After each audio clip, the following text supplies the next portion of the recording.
बहुत बहुत শুক্রগুজার। বাবা ছেলের সম্পর্ক কেবল পারিবারিক গণ্ডিতেই সীমাবদ্ধ নয়, পেশাদার জগতেও তা যেন নতুন করে আবারও প্রমাণ করলেন বলিউড বাদশা শাহরুখ খান এবং তার ছেলে আরিয়ান খান।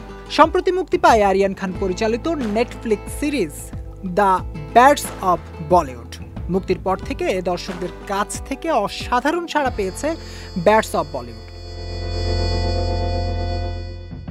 এই সিরিজে আরিয়ান খান, লক্ষ্য লালওয়ানি, মোনা সিং এবং মনোজের মতো অভিনেতাদের পরিচালনা করেছেন। তার সবচেয়ে বড় চমক ছিল এই তালিকায় বলিউডের বাদশা শাহরুখ খানের উপস্থিতি। আরিয়ান খান তার বাবা শাহরুখকে পরিচালনা করেছেন। এবার সেই শুটিংয়ের কিছু বিরল ছবি সামাজিক যোগাযোগ মাধ্যমে ভাইরাল হয়েছে। ছবিগুলোতে দেখা যায় আরিয়ান বেশ গম্ভীরভাবে তার বাবা শাহরুখ খানকে একটি দৃশ্য ব্যাখ্যা করছেন, যেন পরিচালক তার শিল্পীকে শটের খুঁটিনাটি বুঝিয়ে দিচ্ছেন। শাহরুখ খানের প্রযোজনা সংস্থা রেড চিলিজ তাদের অফিসিয়াল ইনস্টাগ্রাম হ্যান্ডেলে দ্য ব্যাডস অব বলিউডের শুটিংয়ের দুটি ছবি শেয়ার করেছে।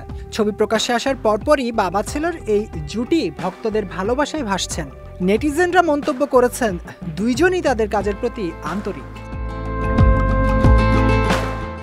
এই পোস্টে মন্তব্যের ঝড় তুলেছেন অনুরাগীরা। একজন লিখেছেন, এই দুইজন হিট জুটি। আর একজন মন্তব্য করেছেন, মনে হচ্ছে ছায়া, সিম্বা এবং মুসাফা একসঙ্গে। যদিও কেউ কেউ মজার ছলে লিখেছেন, কেউ শাহরুখ খানকে শেখাতে পারে না। আবার পরিচালকের ভূমিকায় আরিয়ানের আন্তরিকতা দেখে একজন অনুরাগী লিখেছেন, পরিচালকরা এভাবেই কাজ সম্পন্ন করেন। আরিয়ান খানের পরিচালনার পর এবার শাহরুখ খান তার মেয়ে সুহানা খানকেও ইন্ডাস্ট্রিতে প্রতিষ্ঠিত করতে সাহায্য করছেন। বাবা মেয়ের জুটিকে এবার দেখা যাবে কিং ছবিতে। বর্তমানে এই ছবির শুটিং চলছে।